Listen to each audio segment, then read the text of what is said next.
I pledge allegiance to the flag of the United States of America and to the republic for which it stands, one nation, under God, indivisible, with liberty and justice for all.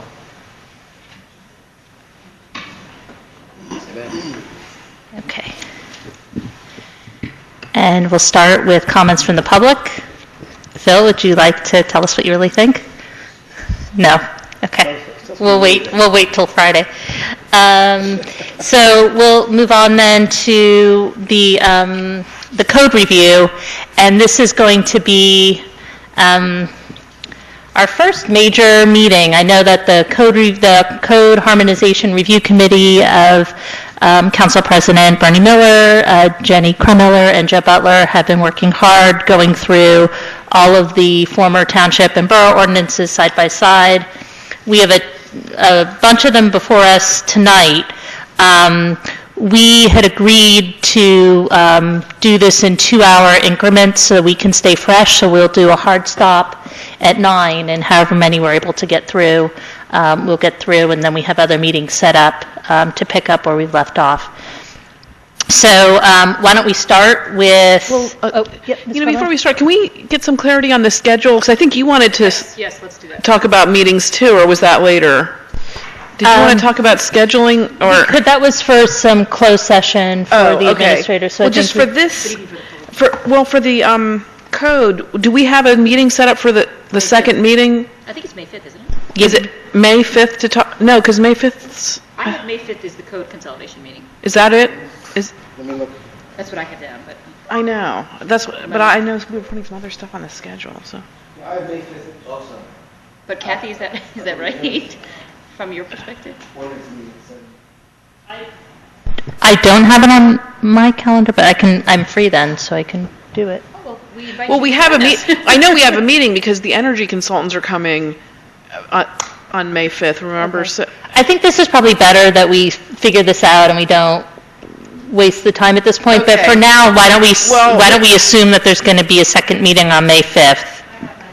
Okay. You do? Okay, just because there are some people who are interested in that. The next one's going to be the Environmental Commission, so it would be good to get it on the schedule. That's my interest. Okay.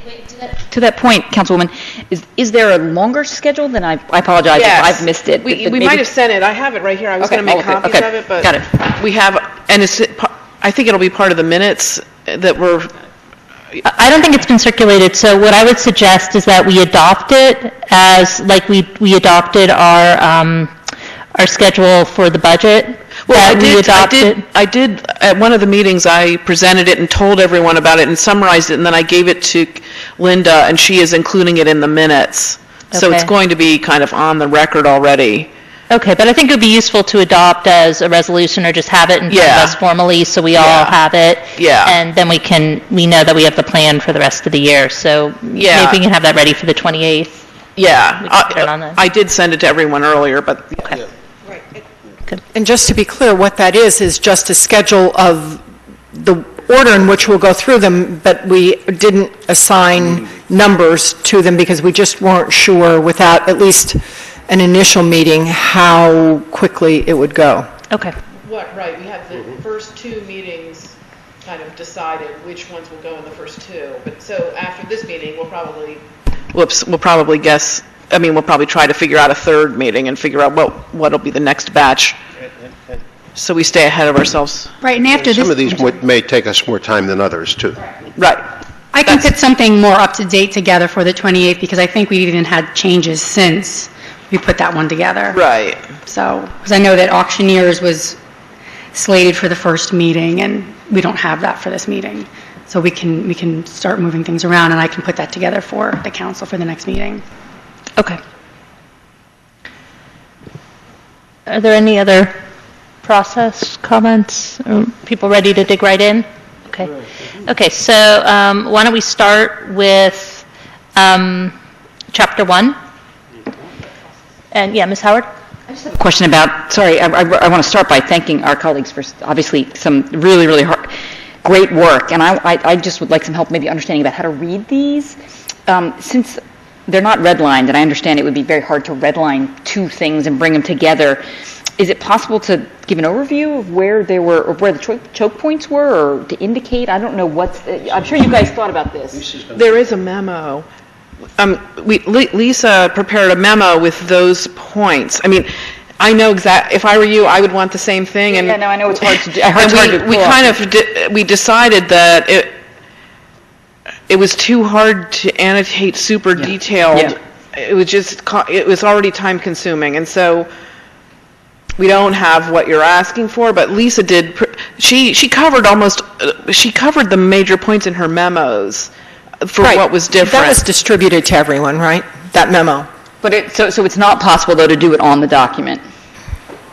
That's fine. I think it's not. Yeah. It really does. It's something that is possible, but we would have to go back and... that's silly. Because one of the problems is, since we're dealing with two... Right, is how do you redline two, right. We don't have both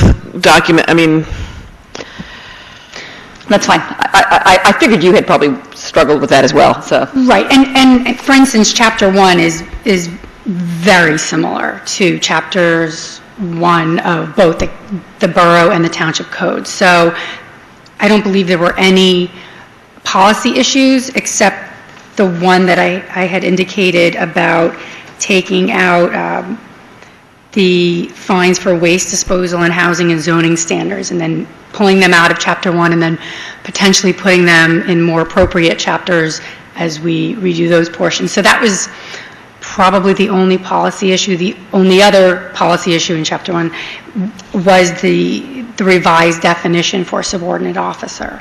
So that was a policy issue as well. Well, and there were a couple minor ones. There was one about the residency for the administrator, and then the appointments. Oh, in Chapter 2. Yes. Oh, that's Chapter 2, sorry. Sorry. Thank you. But and another complicating factor is that we had a different lawyer in the beginning to do, and so we had some comments from a different lawyer from your firm, and then we had your comments. We had different drafts. So now that we have Lisa, we might be able to try to keep the comments in a document because I think it might be useful.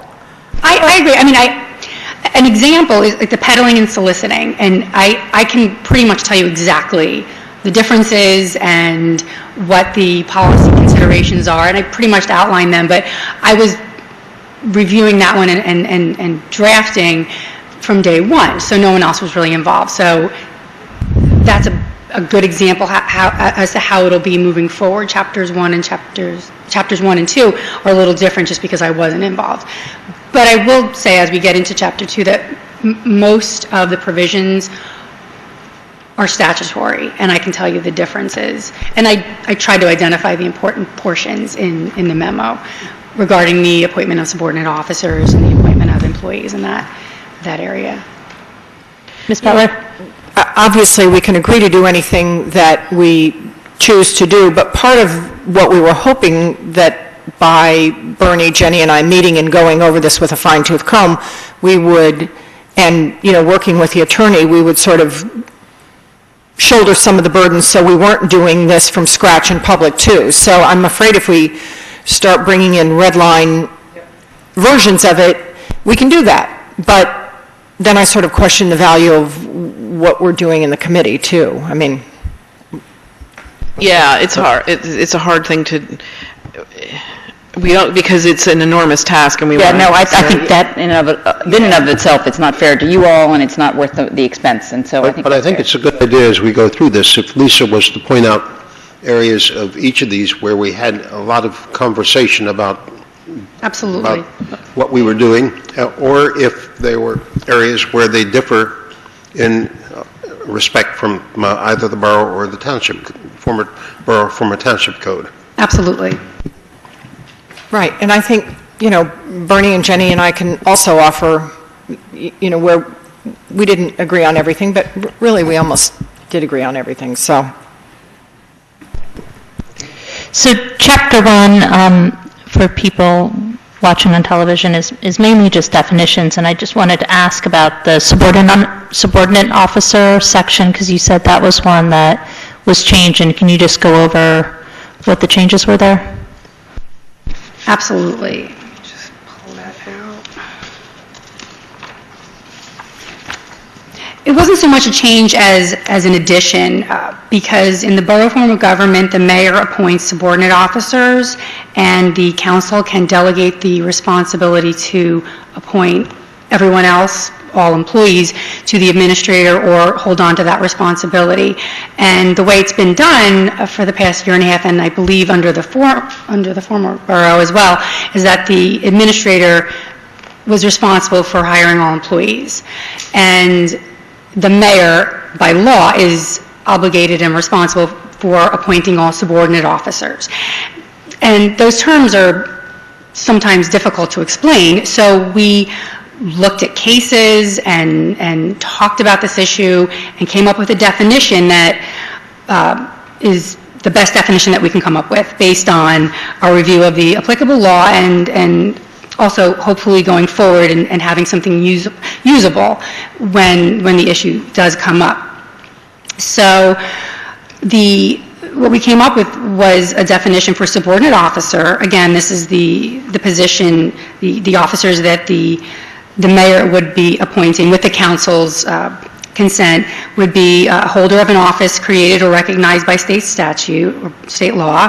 And then we gave some examples, so that would be including but not limited to administrator, attorney, prosecutor, public defender. And it's also another category. It's the holder of an office established by the council who is responsible for performing a permanent municipal function. So that's a second category, subcategory under subordinate officer, where the council can create offices. And once it creates that office, the mayor is responsible for appointing the office holder. And those issues become relevant mostly when it comes time to remove someone. So therefore, the removal must be by council if it's a subordinate officer. But for an employee, the administrator can remove an employee, someone who doesn't qualify as a subordinate officer. So it sounds simple, and it is rather simple, but it does get complicated when the issue of removal comes up, and sometimes there's a question as to whether or not someone's a subordinate officer. So anyway, we tried to come up with a definition that we can move forward with and that we can apply as needed, and it makes sense to have something like this in place. Good. Mr. Simon, did you? So I did have a few questions on this section. One is, if we're not certain of the permanence of some of these positions, is it better to put them into the ordinance now, or is it better to simply go with the administrator administering them? I mean, obviously we have the choice at any point to change the ordinance. I just don't know if there's any sort of legal difference that would matter to us one way or the other. And I'm thinking of, for example, a couple of years ago, the director of finance position was created, and Ms. Manzo, who's here, is a candidate to become the administrator, and we do have a question of whether we would continue with that position. I actually don't know if any of the committees have addressed that or not, but so it's at least a question in my mind whether we would continue that position longer term, and so whether there's any advice from you as to whether we should include it in the ordinance or not at this point. It's a really good question. If there's any question, if it's created as a permanent position as it is now, then, and it is created as an office, then that's the way it will be unless another ordinance is adopted changing it. But I would any officer, I would create that position by ordinance. So if you want to have a director of finance, I would include it by ordinance, but then maybe change later. You can change your mind later on and maybe make it an optional position, in which case the administrator would be responsible for appointing that person. Or you can do that now, make it a position, because it's not a statutory position. You can create it as just a position, not an office, that may or may not be held. So you can do it that way, where the person's still going to have the same responsibilities and obligations. The only difference is who appoints them and how the person's removed. Yeah, we have a couple of those positions, actually, not just that, but Kathy also is the head of the Department of Health and Social Services. I can't remember what we titled it. I think that's it. So I think where Lisa is going is not a bad idea. Leave them in the ordinance, but have language in there. You have the option to fund them, to not fund them, whatever. And you're likely going to have, if you're going to have a department head, it's not going to be someone that's all they would do would be the director of finance. It's going to be part of a different job, I think. But that allows you to set the compensation and everything else. But it maintains the overall structure that we kind of agreed to during the consolidation process. Just my 2 cents. Okay. Another question I have is, where in the code are, the Borough Code at least used to have some council committees specified by ordinance, Finance and Public Safety. And for some reason I thought those were in 1 and 2, but I don't see them. And so I don't know where, has the code committee looked at that and knows where they're coming at us? We haven't gotten to those yet. The idea is not to include them in Chapter 2 and to have separate chapters for each of those committees, like Shade Tree Commission and Environmental Commission, because some of those committees will have some regulations applicable, and even if they don't. For instance, Corner House Board, we have a separate chapter proposed for that body. Mm-hmm. So we're not going to dissolve those committees or not recognize them. The idea would be just to have Chapter 2 be a little simpler and only have administration and finance and some of the miscellaneous fees and things like that in Chapter 2. Because the way that the current Chapter 2s are is that they're sort of piecemeal, and some committees are included, some committees are not included.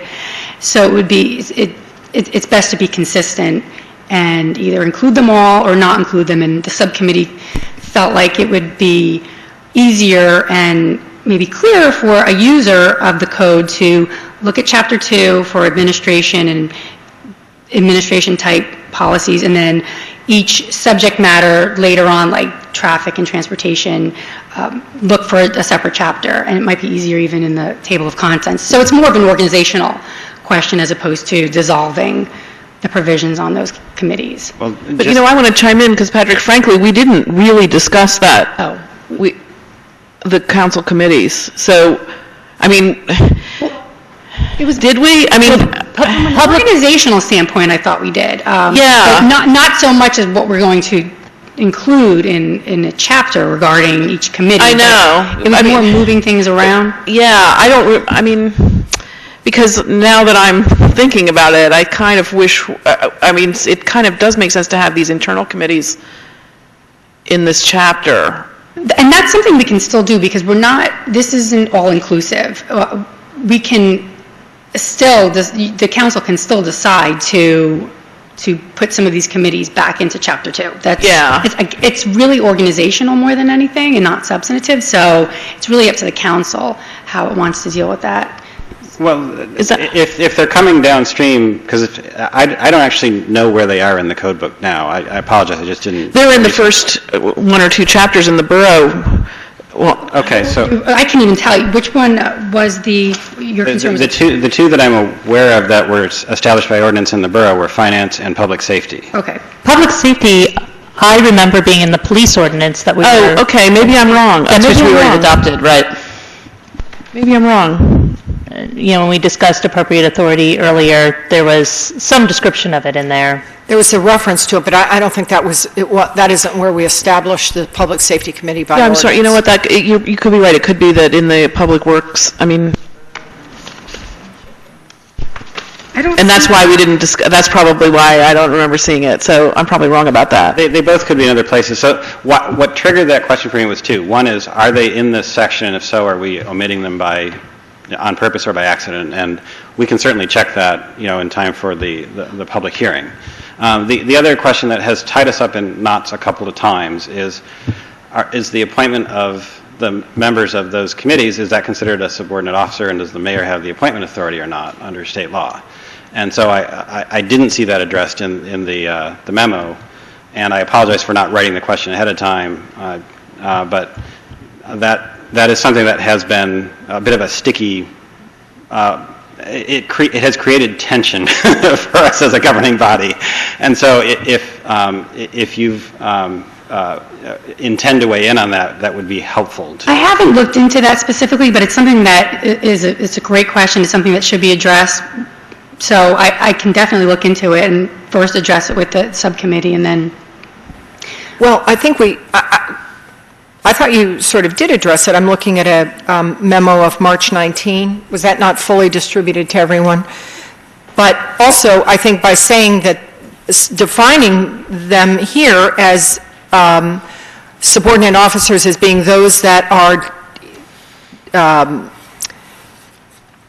called for in state statute or created by council, we're talking about a certain level of position and not, I mean, everybody who works here is subordinate to, say, the administrator, but that isn't what we mean by that. What we have, the way we've defined it, I think, is those that are defined in state statute or created by council, because we're making the administrator, the personnel officer, we are not going to get into the hiring and firing of people who report to the administrator. Right. I mean, so we're not defining all those people as subordinate, right. Even though... Well, as officers. Subordinate. Officers. Right. Right. But if you haven't researched that specific question, no, and I guess committee, also you're talking about volunteers, which... Well, no, I'm actually, there are a couple different cases, and they're very different. One is the boards and committees and commissions, which is made up mostly of volunteers and may have, in most cases, has a liaison or a member from this body as well. I really wasn't so much asking about that. The thing that's tied us up more has been the committees of this council. So there are a handful of committees of this council made up of members of this council, possibly with staff added on, that there's been a question, are those considered subordinate office positions and who has appointment authority? Okay, so that's, and if it's not clear by state law, then, you know, what's customary or what choices do we have? That's really been... I would recommend that in the language that we use, that we just get away, if we were going to be rewriting this, instead of putting in subordinate officer, we should just use the words that we mean. So either the mayor appoints with approval of council, or council approves, or the council president appoints or something, but we should be clear who's appointing as opposed to having it be vague. I think in the public safety one is the one I read most recently because of appropriate authority, and that in there specifies the mayor appoints the police commissioner, the mayor appoints the fire commissioner, and the three of them are on public safety, and it's pretty clear. And I think it would help us if everything were I agree with that, and part of my question was whether the committee had already considered this, and I think the answer is not, either not at all or at least not completely. Is that right? That's right. I think that's correct, yeah. Right. All right. It's touched upon in the state law, but I haven't really looked at it in this context because it's different. Because you're taking employees and officers who are already in place and combining them onto a council of this, a committee of this council. So it's totally different. And again, the question is relevant for purposes of appointment and removal. So it'll be important to identify what the correct process is in the actual ordinances as well. So I can take a look at that, and then we can make sure it's clear to you, and then also when the ordinances are done. Thank you. Are there other questions on Chapter 2? You mean Chapter 1? We're still on Chapter 1? I have Chapter 2. Sort of combined. Oh, okay. Okay. Yeah. Ms. Howard? Well, this is under Chapter 2, if that's okay. Under, it's page 17 of the attachment we got last week, which is Department of Infrastructure and Operations. Actually, it bleeds over into page 18. It has the duties and powers of the Director of Infrastructure and Operations as including the condition of all buildings, parks, and open space owned or controlled by Princeton. And I wanted to make sure that we were conscious of doing that because I thought we had shifted how we were handling parks and would want to reflect that in the ordinance. Yeah, we missed that one too. Which letter is that? That's It's top of page 18. It's section Right. 2-7.3, duties under infrastructure. Department of Infrastructure and Operations, the duties. I think that was changed after we looked at the So, code. it's D. Okay. But you don't want to take out all buildings. It's the parks and open space. Okay, so that's the questions on parks and open space. That's right. And then at some point, obviously, we'll want to revisit that when we do rec and put it back in.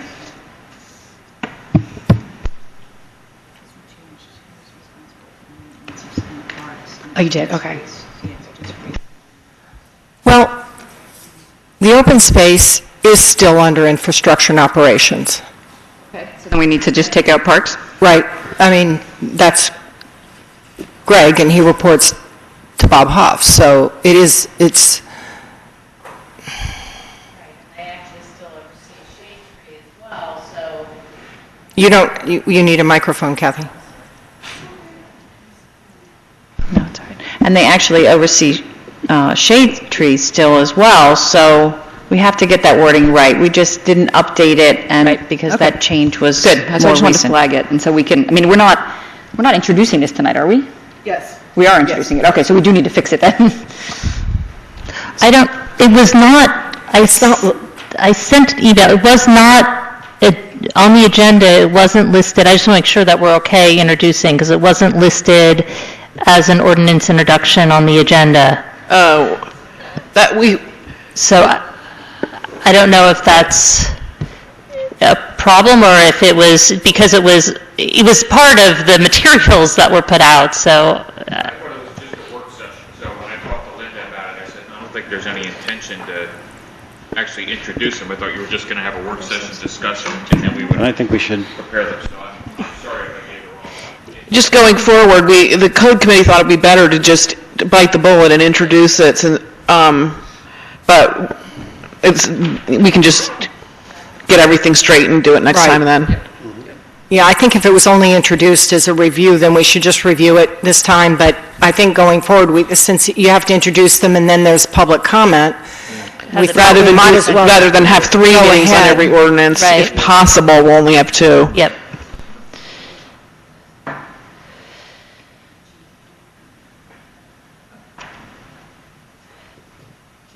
So everybody look at it really carefully and ask all your questions now.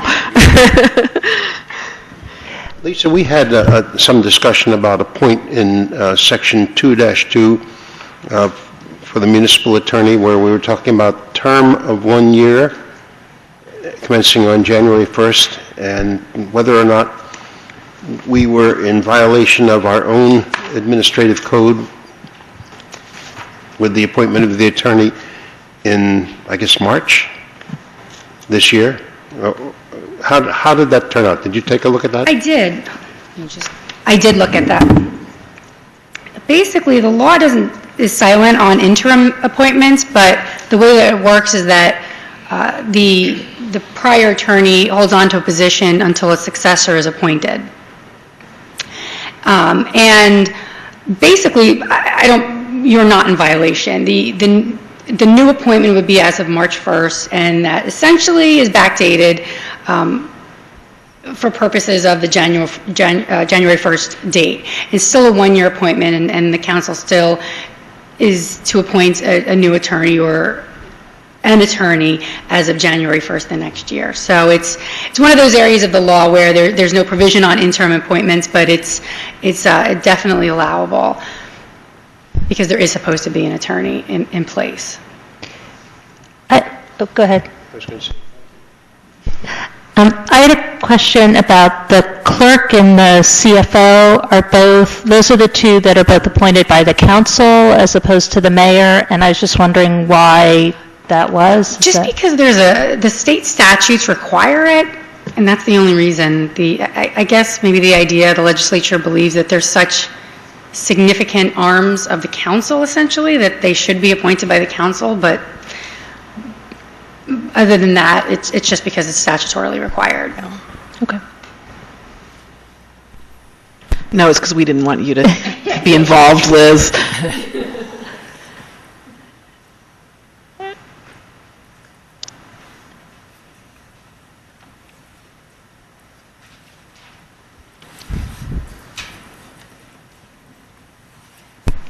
Are there any other questions for this chapter?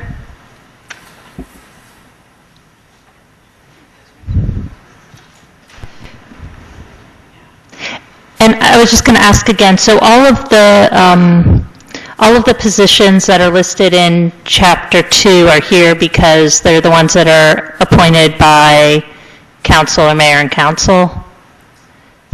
Not necessarily. There's at least one position or two positions in here that are not. The superintendent of public works would be appointed by the administrator, and I believe the deputy tax collector. But they're part of, I guess, those families of the portions of administration. So the idea would be that those departments consist of essentially the umbrella above all of the other departments and oversee most, if not all, of what else goes on. So those positions have always been part of Chapter 2, and also I think it makes sense, again, from an organizational standpoint to keep them in Chapter 2. But so no, and then you may find other positions where the mayor has to appoint them where they're in other chapters of the code too. It's just, so. Okay, and then are there any just overview you can give in terms of what changes there were from the former borough Chapter 2? I mean, I assume it mostly follows the old borough Chapter 2. And it mostly there does. There are a few. Let's see. I have a copy of it. And most of the language it really is from the statutes that are involved, because most of these are statutory appointments. Now, there was something about the purchasing agent. I mean, let's see. I have the table of contents from the old. There are some administrative policies currently in Chapter 2 of the Borough Code, and we haven't taken them out just because we don't have anything new to put in place, so we're not taking them out and dissolving them until we have something new. So, for instance, you have administrative policies in Article 4 of the Borough Code, where they talk about restriction on payment of insurance claims for fire damage and their miscellaneous fees and other policies. They're still in place. So, and payment of bills and claims, that's still there. We took out the assistant borough attorney. Okay, right. I'm just looking at some old notes that we did before you came along. And we added in assistant administrator. There was a borough administrator only, and we added in assistant administrator, the assistant prosecutor and public defender, because they're provided for by state law anyway. So there was language added in there. The deputy borough clerk, deputy borough collector, and this used to be in the borough as a joint municipal tax collector. It's just, municipal tax assessor. Now it's the municipal tax assessor and the deputy tax assessor are addressed in the new chapter. The chief financial officer is still included as it was in the borough Chapter 2. Engineering department was in the borough Chapter 2, and it's also part of this new chapter. Big changes, infrastructure and operations, that was not a part of either Chapter 2 in the borough or in the township. And superintendent of public works is new. Let me just...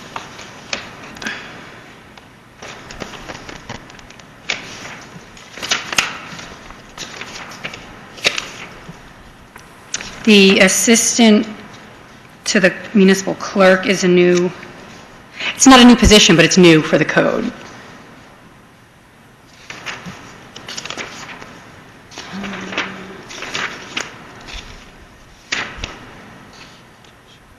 And I don't believe director of finance was in the borough code either.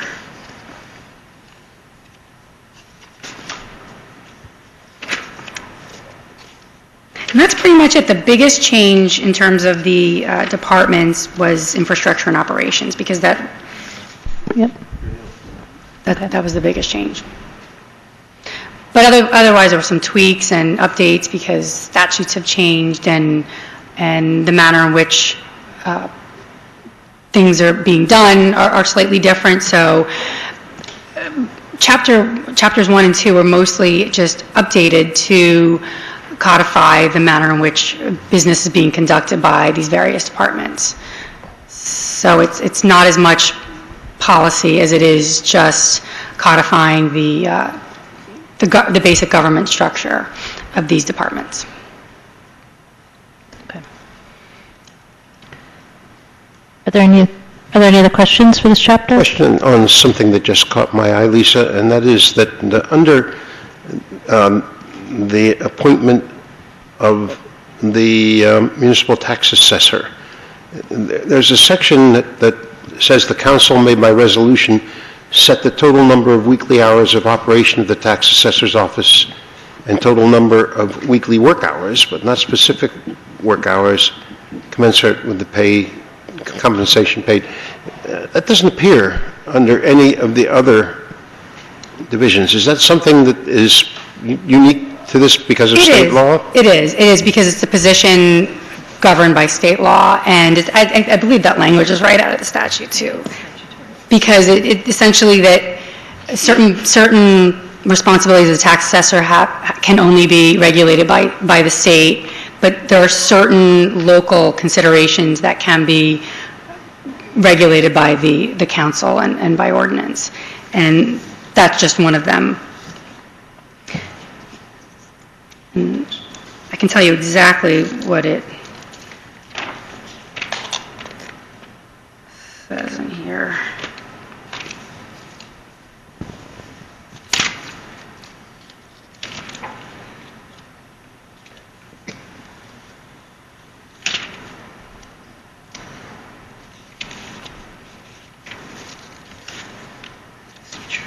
Here we go.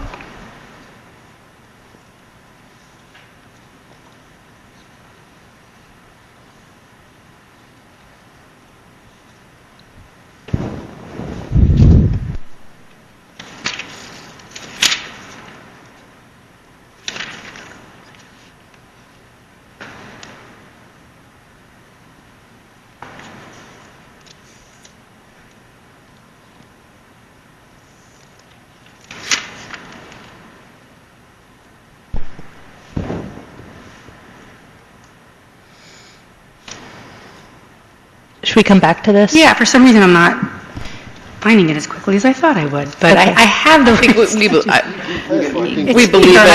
apologize. But it is an oddity, and I can show you the actual statute that provides for that language, and I believe it might be it's similar to, for instance, construction code official. You'll see similar language when we get to that. Okay. If there's, are there any other questions on the main portion of Chapter 2? And if not, we can go on to pay to play. Yeah. I did have one question, which it looks like in the old borough code, like the public works was effectively under the engineering department, if I'm reading it right. And so we're intentionally splitting that off. And so that's the intent. That's what the committee wanted to do. I think that was done by the TTF, probably, I think, last... Well, but in terms of ordinance, right. We're doing it now, right? Yes, and we consulted with the engineer, with the staff on it, right? Absolutely. Absolutely, and that's the way it's been done for the past year and a half, and I don't know how it was. I guess it was different before, but that's I did check with infrastructure and operations, and this is exactly how it's being done now, where that department oversees public works and shade tree and that sort of a thing. Okay. I want to move on then to pay to play.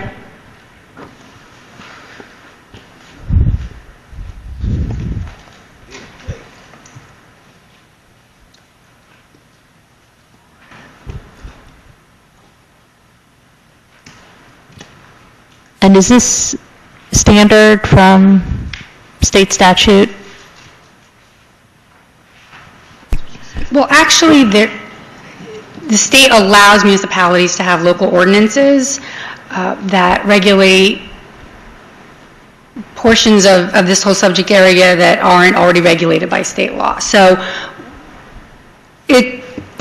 not every municipality has to have a local pay-to-play ordinance, but in, I believe it was 2007, Princeton Township elected to adopt its own pay-to-play ordinance, and this is virtually identical. All we did was tweak a little bit of the language, but it's virtually the same as what was in place and essentially continues to be in place. And Kathy, am I correct in saying that it's pay-to-play, the local pay-to-play ordinance is utilized by your office and the purchasing department or purchasing person? So it's in place, and there's usually an assurance that there have been no contributions of any amount on any contract where there hasn't been formal public bidding involved. It's a step in the, I mean, the borough did not have it, so. So it is a big change in that respect, absolutely. Yeah, we could get contributions if we wanted in the borough. Not that we ever did. That not have been covered by the state? Only for contracts above 17,500. This covers everything that not everything, but it covers a vast majority of what isn't covered by state law. So there are contracts mostly below 17,500 that kind of would fall under the radar. And also it could be contracts of above 17.5 and the contributions can't be any amount. So under state law, you can make a contribution for a contract 17,500 or more as long as your contribution wasn't $300 or more. So you can make a $200 contribution and still get your 17.5 contract. But with the ordinance, you can't make any contribution at all and still get the contract, which makes sense. And it's common. I've seen variations of this in other municipalities, and sometimes there's just a lower threshold. One municipality has a $5,000 threshold, so contracts under $5,000 you can make a contribution. But I think it's a good policy to have just one standard for all contracts. Yeah, it is something that I had noticed in the contracts. It was different now from when I was on Borough Council. Okay, good. Are there any other questions on this?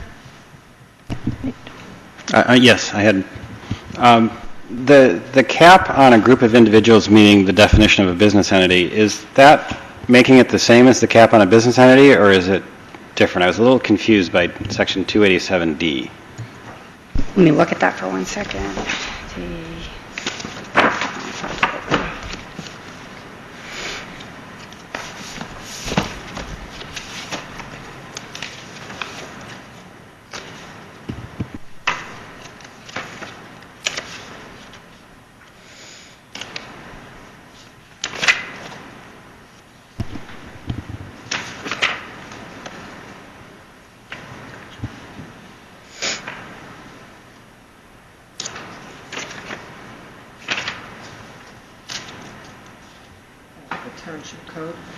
Well, it's the top of page 4 of the proposed, of what would be the ordinance if we were introducing it. And it looks to me like we're basically trying to not allow a loophole where individuals who are members of a company as individuals make contributions. Right. This is very similar to what is in the state law. Basically that no individual who's like a partner in a law firm or a partner in an engineering firm can make a contribution that it's attributable to the business entity. So as if the business entity is making the contribution. So the individual's contribution is attributable to the entire.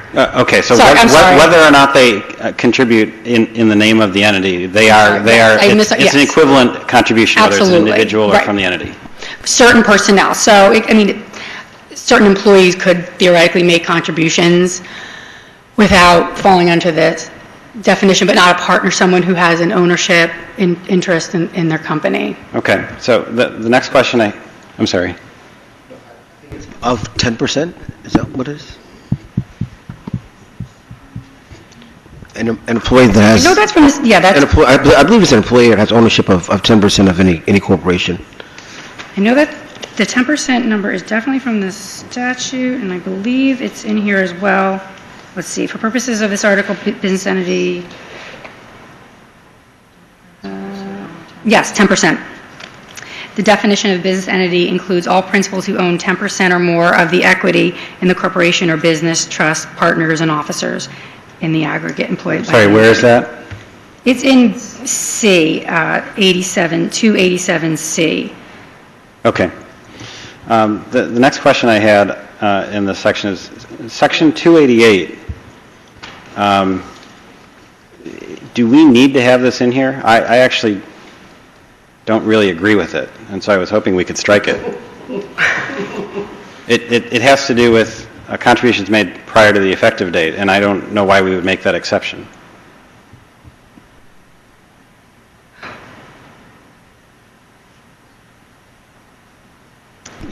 Well, that's a good question, because this was in place at the time of the original ordinance, which was back in 2007. So it was relevant because at the time. That's right. It was new at the time, but now it's continuation of existing policy. Right, so we don't want to make it as though.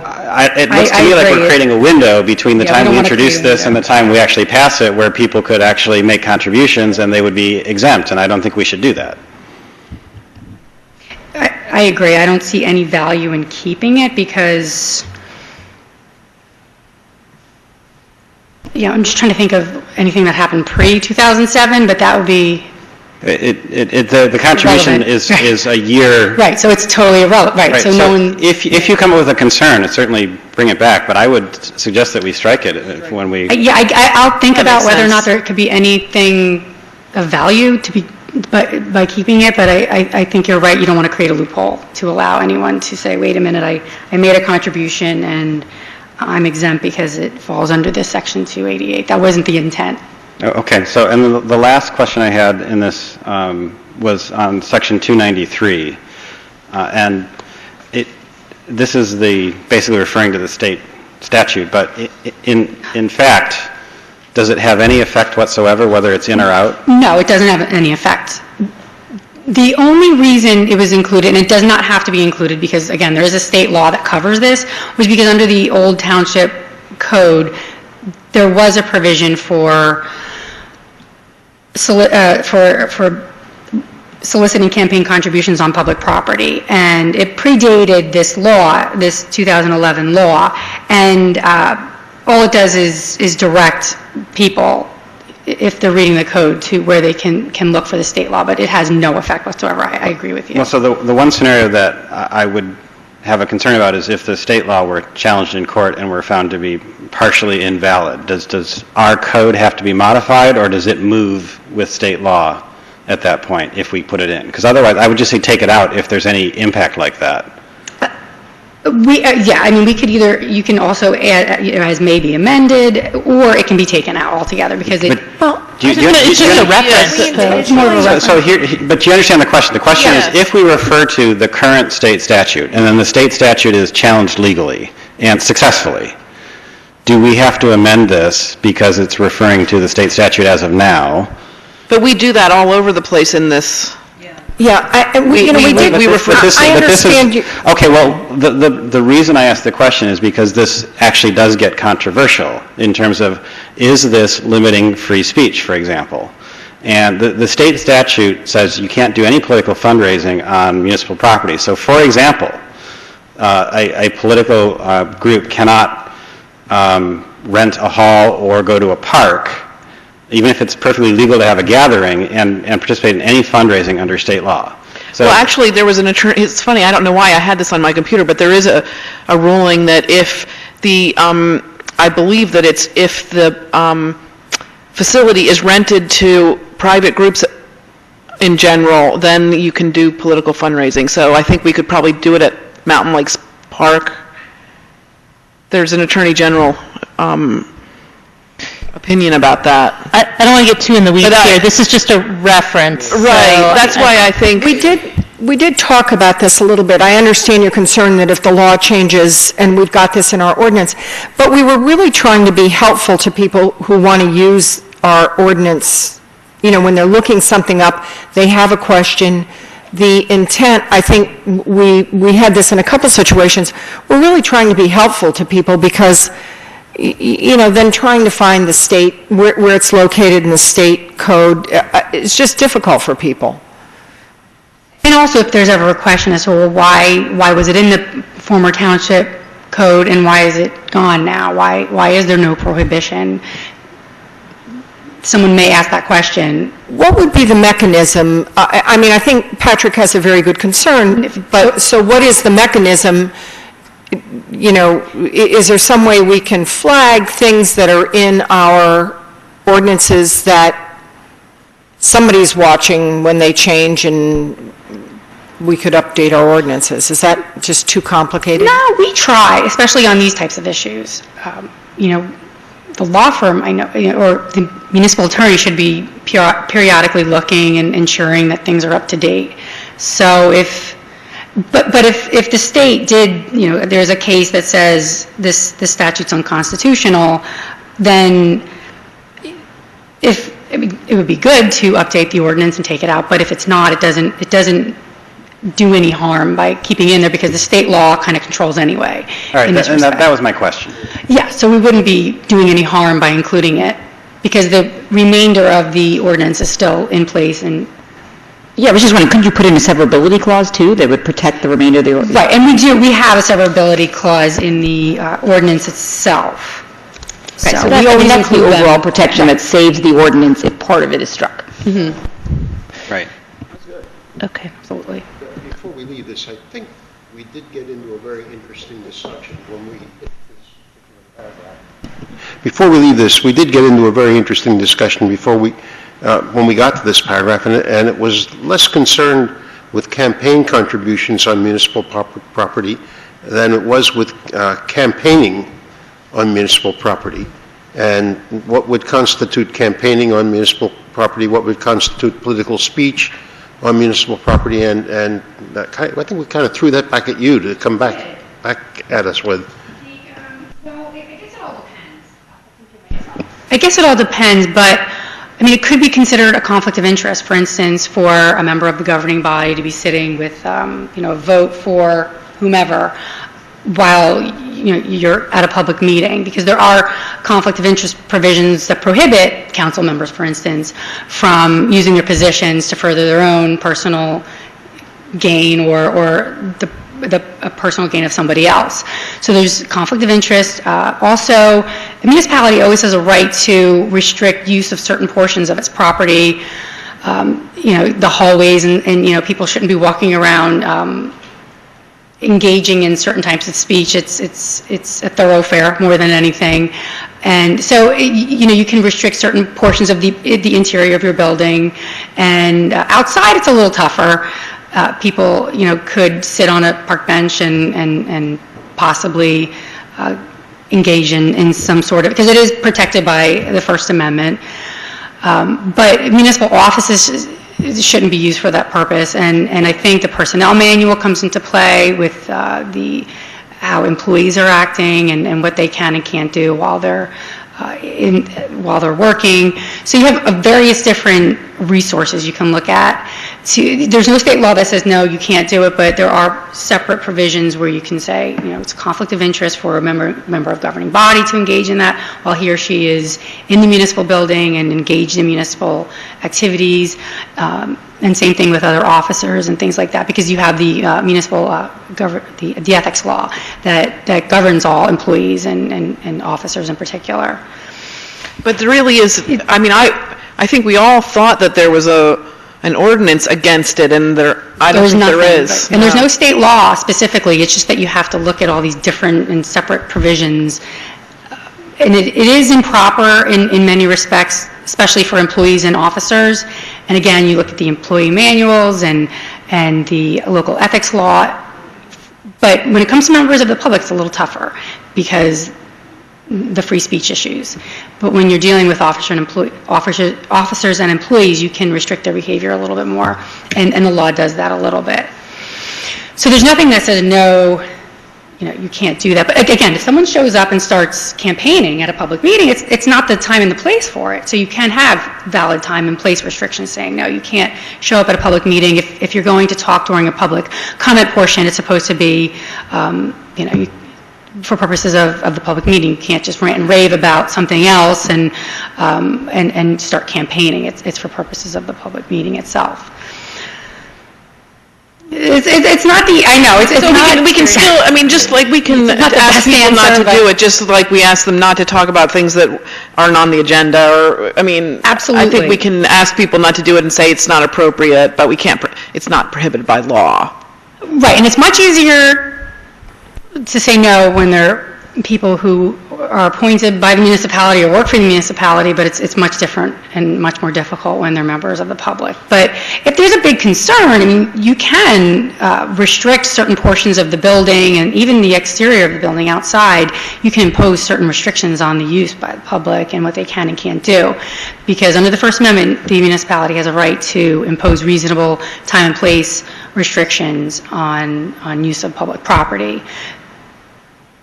So it depends on the concern, but as for officers and employees, it's a little bit easier to restrict. I hope that answers your question. Are there any other comments or questions on this? All right. All right, now on to the peddlers ordinance, which reads like it's from the 18th century or 19th century. Yeah, and I'll tell you right out that, because I got a complaint about this, that the word peddler is used in state law, so even though it sounds weird, it's actually huckster as pretty well. accepted. And huckster, yeah, I was Huckster, asking yeah. for a definition of huckster earlier. I have a question. The price of $25, if I'm not mistaken, Kathy, didn't this pertain to the employees that worked for the Princeton Packet that were soliciting at one time? And I think this fell under the peddlers. We voted on this, I remember, in Township Committee. Because it came in, and it was a situation where they would hire, I don't know if it's like 10 or 12 people to solicit homes for subscriptions to their newspaper. And it became so expensive for them to hire these. And I think these were teenagers at the time, high schoolers or whatever. And it actually fell under this provision. So if someone had to hire 12 people, are we saying they have to pay $1,200 if they're 12 high school people soliciting newspapers around the neighborhood? No, there is an exception for print publication based on those issues that came up. And I think it was 2010 that they came up, and the compromise essentially was that this was a little bit of a different class of individuals because of the municipality didn't want to have this have a chilling effect on freedom of the press. So instead of requiring payment of that fee and registration or license obtaining for each individual, the organizations would be doing the vetting of each individual and be responsible for getting identification for each of those individuals. So it was only the exception was only created for the print media publications and not for other organizations. So that's in there, Lance. That's it. It's in 14G-2G. G, okay. Thank you. And can you just go through again? It's helpful if you can just go through if there were major changes, if this, Sure. which one this resembles, or if it's a combination of the old township and borough codes. Well, the biggest change, I would say, is that now it essentially only requires commercial solicitors and peddlers to obtain licenses. Under the former boroughs code, the commercial solicitors and peddlers had to obtain licenses, but certain groups were exempt from obtaining licenses but still had to register. Under the law, licensing and registering is the same, essentially. So, and then under the township code, in that respect, everyone had to get a license except there were certain groups exempted by law. So now the category of exempted groups is much broader. The licenses only have to be obtained for commercial entities and individuals and not for nonprofits, religious groups, political groups, individuals wanting to spontaneously go door to door for a certain cause. And this is because the more recent law governing this area has said you cannot require licensing and registration for these groups, meaning the non-commercial groups. So this really is it's a very small group that's really regulated by the licensing requirement. That's the biggest change. The two ordinances were pretty similar in other respects. The application process was very similar, and the chief of police under both ordinances had to investigate and conduct a background check. Now it's the chief of police or his or her designee still has to conduct a background check, but it's more limited, and it's really for purposes of ensuring that there's no history of fraud or fraudulent behavior and crimes in that area as well. So, because the main concern and main goal with this type of ordinance is ensuring that is preventing dishonest business practices and protecting the public and the consumers from that. The license fees were changed. It was $100 for all the solicitors and peddlers under the borough code with I believe it was a $25 per day license fee. Under the new proposed ordinance, the $25 per day license fee was dissolved. It was just a straight $100 fee. I believe that, I did contact the clerk's office, and that's the process they've been using, just the 100, I believe it was the $100. And I think the committee thought that it would be just simpler to have one fee. The subcommittee believed it would just be simpler to have one fee. Another big area of change is the times that peddling and soliciting is permitted. And under the borough code,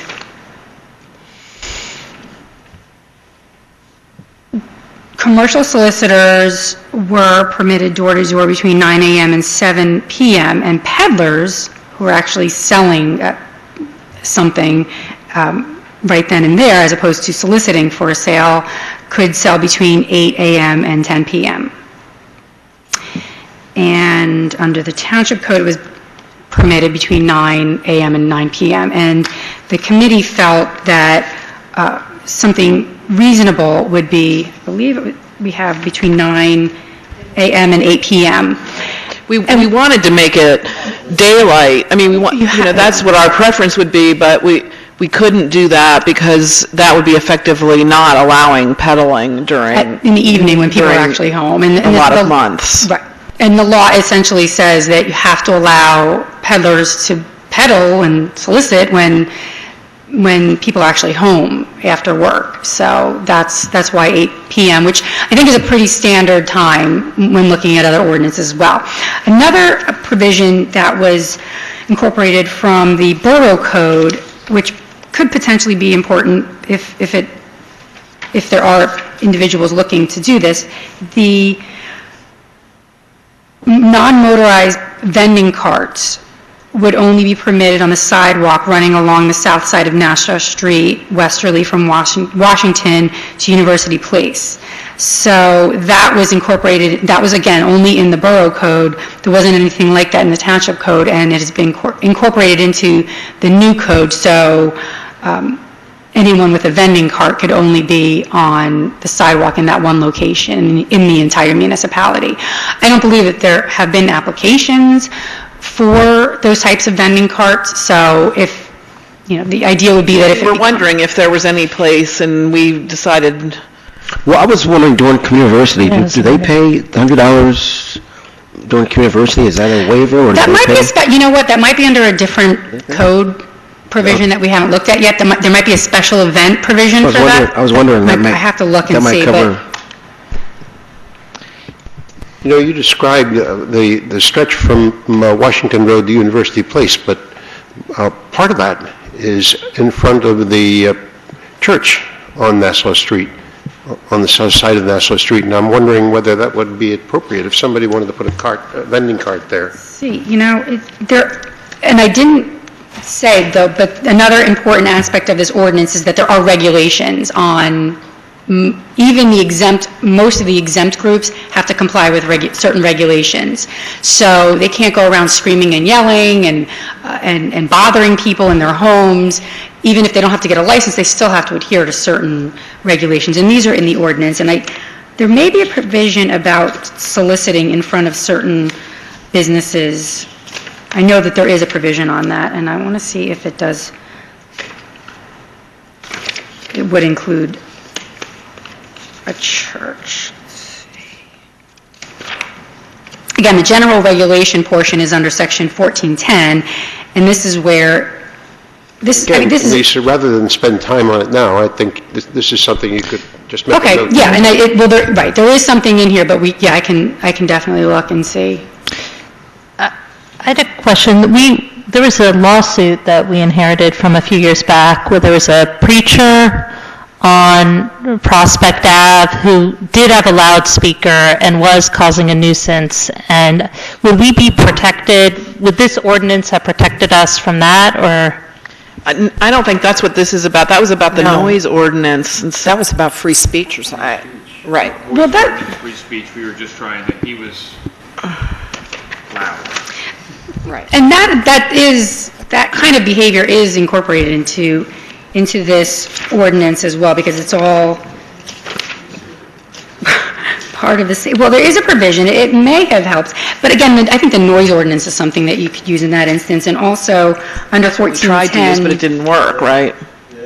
1410E, it says that no person shall shout, cry out, blow a horn, ring a bell, or use any sound-making or amplifying device on any streets, parks, or public places of the municipality or upon private property that would create or become a nuisance or noise disturbance as prohibited elsewhere in the code. So basically, you can't commit a noise violation. And that language was actually from the borough code. It was not in the original township code. So, but that's been incorporated into the new draft. And we're not outlawing the ice cream man, are we, with this? He's not outlawed, but he still has to comply. He has to pay the $100, okay. That's probably one of the only, that's definitely one of the prevalent applications that you're going to get. But that's absolutely covered. All right, are there any other questions for the peddlers ordinance? I just have a general process question. For all of these, what we're doing is we are deleting the conflicting borough and township ordinances. We're replacing whichever one we choose of the two codes in that code, because that's still what's operational, but we are also at the same time constructing the new Princeton code, which is not yet separately in effect. Am I understanding that correctly? I believe that we're replacing both of them, and so we're creating two sets. It's my understanding that it's replacing only one and then repealing the other. And that's why I asked the question, because I've read the wording on some of these resolutions or the ordinance introductions, and it repeals, for example, certain sections of the township and the borough code, then replaces one of the sections back with whatever's in the ordinance, and then also adds that ordinance to the new Princeton code. And this is idiosyncratic to Princeton because of consolidation. I just want to make sure I understand how we're doing it and if we're doing it right, as it were. It's my understanding this is how it's been done for the prior ordinance? No, what we've done prior to this is we've adopted two identical ordinances. So we'd change the old township and we changed the old borough code so that they matched. That's what I thought. That's what I thought we were doing. So at the end of this 5 years, or hopefully less, we'll end up with two identical codes that then we'll just merge and rename. That's what I I don't know if it... Well, so I'm glad I asked. If you wouldn't mind just researching that for I did look into it ahead of time, but I can make sure. I don't know if I spoke with Ed Schmier, and I don't know if he knows that that's what the council. Well, if we were, we need it on the website, because right now there's only a code book for the borough and a code book for the township. There's no. We haven't, but we definitely have not adopted a new code yet. I know. But what I'm saying is, if we want to look it up, I mean, right now there's no way to. I mean, that's why I thought we were doing we were just doing the two, like as Liz described. So my question was raised as a result of the language in these various ordinances, and with respect to the new code, looking at the Chapter 1, Section 7, the provisions of the attached Chapter 1 and amendment to Chapter 2 shall be applicable within Princeton upon final adoption and shall become part of the new Princeton Code upon once completed and adopted. So what I was trying to understand exactly what we're constructing, I can explain to you what my understanding, what I was told. The idea would be for each different subject area, the council would amend one or the other, either the township or the borough code, and then the other one would be repealed. So you would only have one chapter for peddling and soliciting, and there would be none, for instance, for the borough. So you would only have a township code chapter in place and no borough. However, this ordinance would also represent that this would be the policy in effect now and until a new Princeton code is formally adopted. And the formal adoption will be eventually when all the chapters have been gone through and you have just one chapter on each subject in the borough code and the township code. So you'll have the opportunity for the codifier to go in, put everything together, and then the council will essentially re-adopt these, but adopt one Princeton code. So I guess there are different ways of doing it. That's what I was told, that was the manner in which this was going to be done. Okay, well, so if we're going to re-adopt anyway, then the construction of the new code is, I guess, a little bit less important, because you're just saying how you're going to end up constructing it. Right, correct. And also, these numbers, it will be up to the codifier to actually put the numbers in place. So these may not be the final numbers. For instance, this might not end up as Chapter 25, peddling and soliciting. It may be a different chapter when the codifier goes in and reorganizes, but the substance of it will be exactly the same. But I can confirm and let Ed know, so he can tell the codifier if he's been communicating with them, that your understanding was different, just so everyone's on the same page. Well, because I also would like to be clear as we adopt them, to have a resource for people so we can understand which ones are operative, because if right now, I mean, I always, even with our code work, I've been going to the website to download the codes, and so, but we'll look into that, because I found out that my understanding was not the same as Lisa's. No, I might be standing corrected, because I'm looking back at some of these, and it looks like we're only changing, and in some cases we're changing the code of the township, in some cases we're changing the code of the borough. So it doesn't, I thought we were doing how you described. Yeah, it doesn't really matter as long as we're consistent and end up with something at the end that's easy to deal with. So, but it might be a good idea also to have something that maybe you can even put on the website so everyone knows exactly how this is happening. Because I believe these ordinances are consistent with how the prior ordinances post-2012 have been adopted. The only exception being the two I guess it was 6 reciprocal ordinances, or 3 from each on fees and the boards, and right, those are the only 3 where there were reciprocal ordinances, but they were adopted before consolidation, and that's why it was done that way. But post-consolidation, it's been either the township code or the borough code that's been changed. I just looked up what we did on the appropriate authority, for example. So in that case, we repealed both,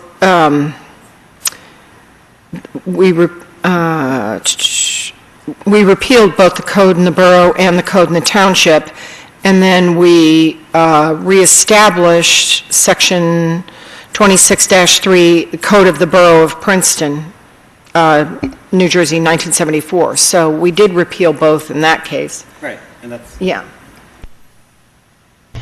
So, and the obvious related question is, we are presuming that in doing it that way, that whatever we enact is enacted for the entirety of Princeton. Right, and that's why you have that language in the actual ordinances to state that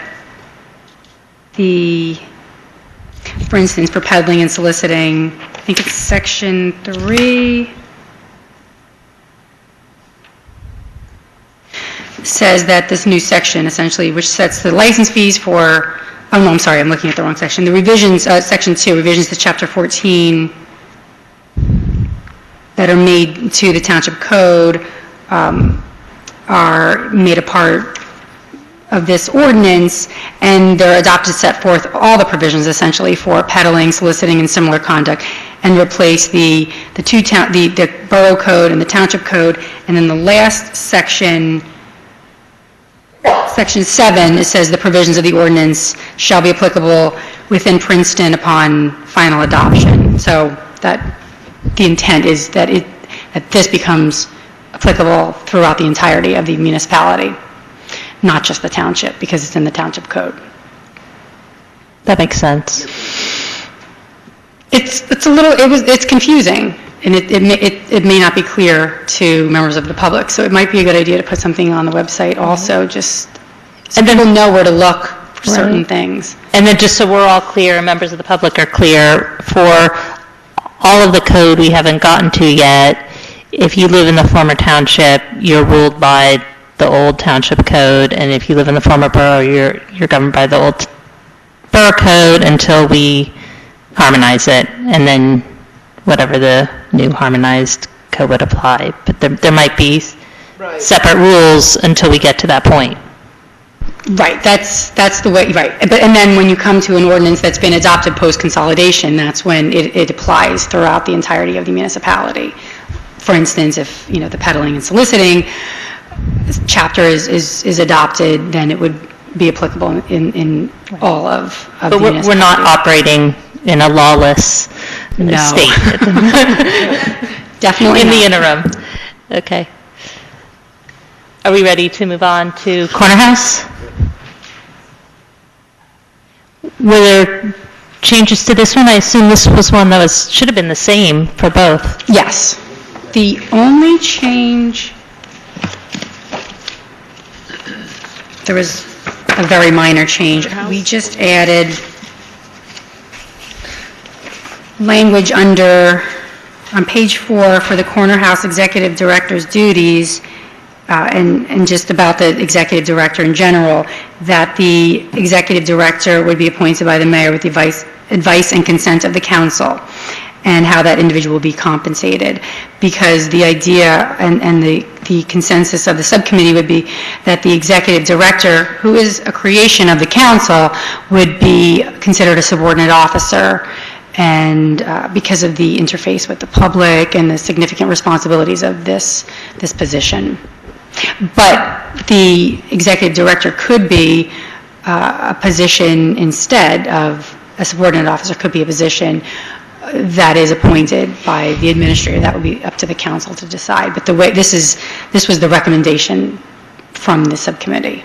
Okay. And this is, I think, different from how it's normally been done in terms of this is the point that Patrick was bringing up earlier, so that it says council would appoint the liaison.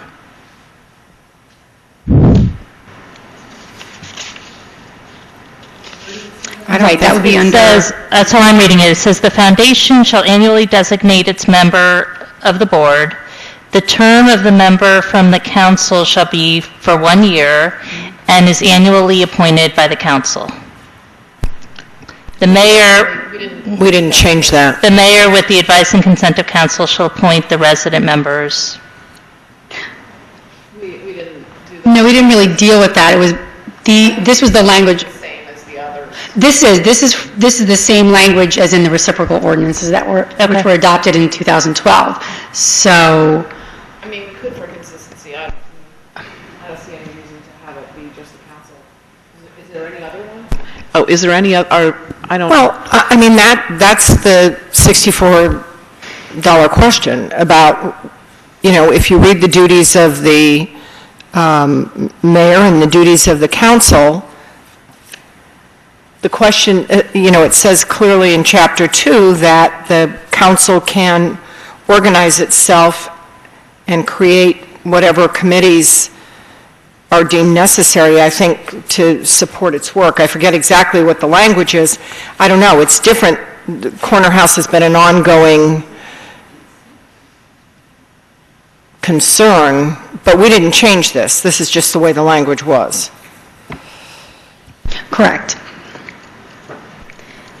But it's something we can look at for consistency to ensure that maybe the policy is instead for the mayor to make those appointments, or I can at least tell the council what its choices are in that respect, if it has to be the council or it can be the mayor or the council.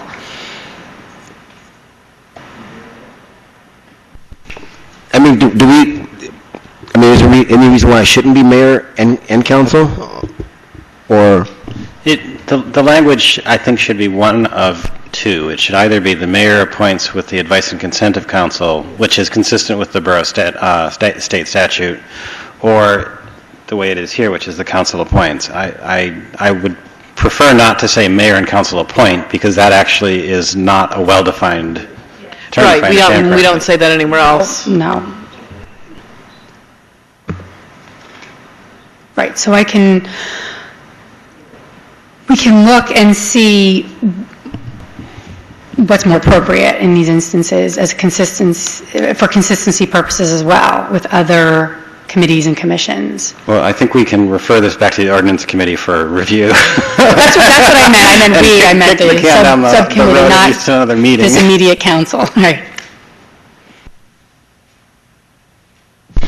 An unrelated question on the corner house that raises other questions is that the council person who's is actually on the corner house board, and it appears that they have and looks like they have a vote, which is different from how we do liaisons. And I'm not trying to skip away Lance's vote, but I'm just trying to understand why this is different. And because I think the case is that, or I've always assumed when I've been a liaison to other things like the Board of Health and Human Services that I don't vote. And so I was wondering if there was just a historic reason.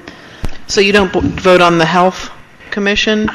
I'm the liaison. I never feel like I'm supposed to vote on. Maybe. Well, I believe I don't know.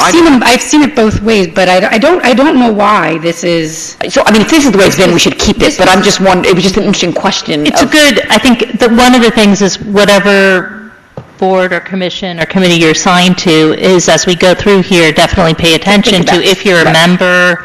So I just wanted to tee that up for us all to think about, as we think about how we relate to these different boards and commissions. That struck me as interesting, because I thought I haven't been voting on some of these other ones. Well, that may explain why it's an appointment of the council, because you're actually a member of the board as opposed to I get to vote on the corner house board and on affordable housing. Yeah, I was going to say on affordable housing. Those are two that you vote. I have other board, you don't vote on a lot of other. Okay, so it's just an interesting thing for us all to watch as we go through. I'm not recommending to change it. Planning board also. Oh yeah, that's right, planning board. Yeah, that's right. So right, but those are the appointment of the mayor with the consent of advice and consent of council. So that's.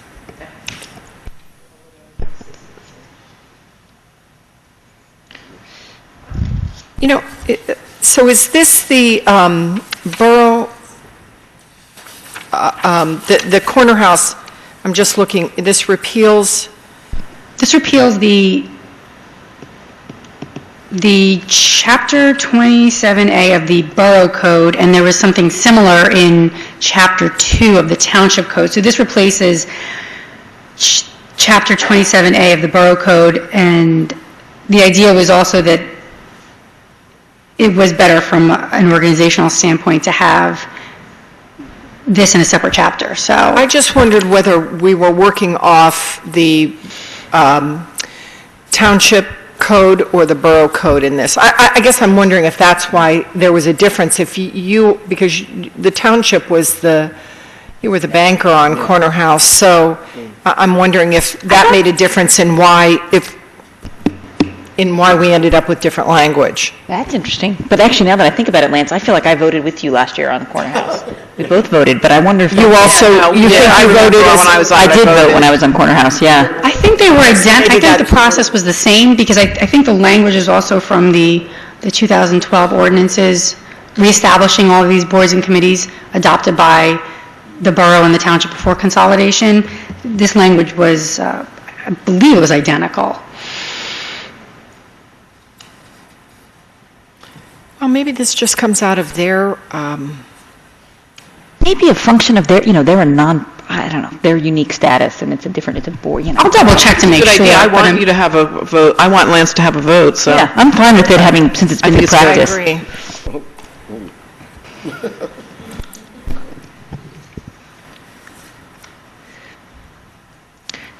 Are there any other questions on the courthouse ordinance? Okay, we can move on to the municipal court. Are there any big changes here, or were there differences between the Old Township and Old Borough? Not really. The Princeton code provisions were a little bit more up to date than the borough, so that we used the chapter from the township code to make the changes. For instance, the borough code it identified the court administrator as a clerk. It was the same position, but used older language. So we updated, we added some more provisions, and most of the provisions, if not all, are right from the state statute. So it really tracks the state law, and it really doesn't involve any policy decisions. Again, the only area that there could be a policy decision, although I think it's more of a statutory issue, is the appointment of the court administrator and the deputy administrator. The municipal court administrator is most likely considered a statutory position, so it should be a position appointed by the mayor with the advice and consent of the council. And the language in here also requires the deputy administrator to be appointed in the same manner as the court administrator. Arguably, the deputy court administrator could be appointed by the administrator because it's not a position that's created by state law. But similar to the clerk and the deputy clerk, the deputy court administrator will stand in for the administrator frequently and has very similar responsibilities. So it's not unreasonable to have them appointed in the same manner. But that was the only somewhat policy decision involved. Okay. Are there any?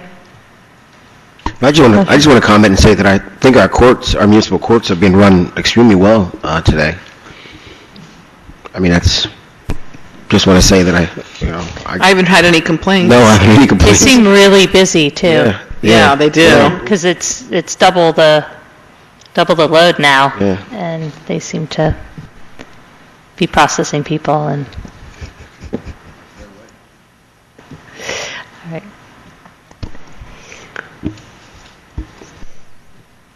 All right, parades. What? Are we on to parades? Charades. It was charades. No, I'm just kidding. Parades. Parades. In time for Memorial Day. There haven't been, let me back up a second.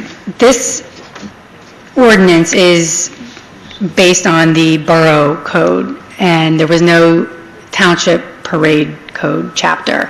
So there was only the borough code. So we utilized this chapter 24 on parades right from the borough code, and the only changes were changing wherever it said borough to municipality, and borough clerk to municipal clerk. Other than that, it's identical. This is a simple one. And I don't believe there have been any issues. It's a pretty simple process. It implicates the First Amendment, but it's very easy to obtain a parade license. There's no fee involved, and it doesn't seem to be an area where there are any problems or any need for any regulatory changes. Right, because we only have one parade, I believe. Because we used to have two, but we don't have the fire parade anymore. So. The only question I had on this is why we restrict it to no more than 30 days before the parade to apply for the permit. Is that to help the clerk's office? I don't know. I believe so. Is And that and just there a is, historical artifact? and there is an exception also. If you have to get your application in shorter amount of time, the clerk can waive that. Can waive the 10-day minimum? I believe so. Late applications, right. Yes, I know, I read that. If we want to have a ticker tape parade for someone.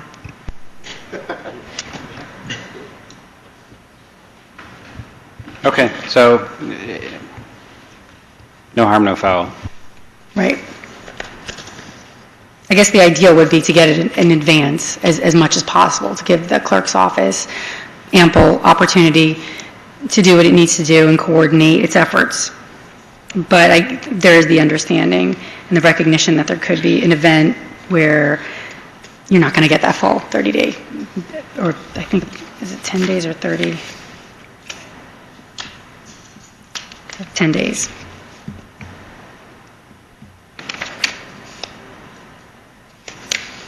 Are there any other questions on this one?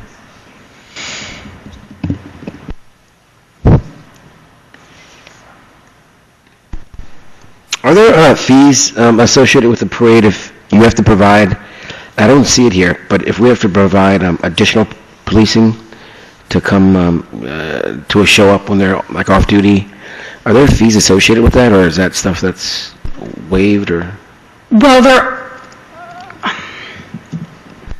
Well, for a real parade, we typically have been paying for that out of, municipal funds. If we have the Memorial Day parade or, something like the Fireman's Parade, they're really kind of joint activities. But I do think this covers more things than just regular parades, doesn't it? It does. It's public like a gatherings march. and that type of thing, yeah. So, of which, typically we don't have any issues. I mean, we used to do quite a few of them actually in the borough.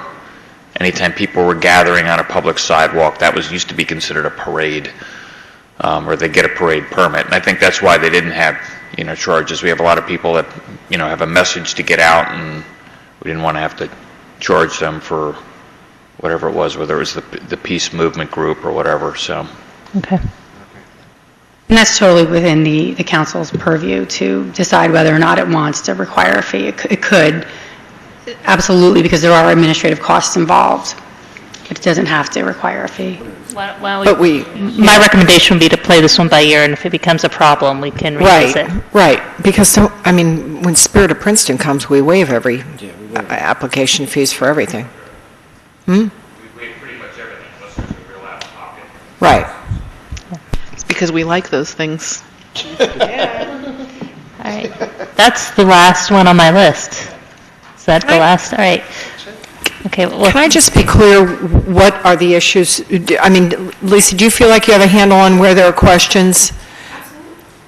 Absolutely. Okay. The things we're going to go back and Because review? what I would suggest is that at the next meeting, the May 5th, we introduce these along with, I agree. along with, what did I just say? May 5th, but could we not introduce these at the 28th? Oh, yeah, we could. You're right. Because we've Yes. been through them all. Yes, that's a good idea.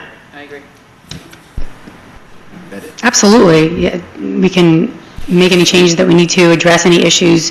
I can forward any responses where we need responses and updates to you all, and great, it could be definitely in time. That's a good idea. You don't want to wait to introduce and then,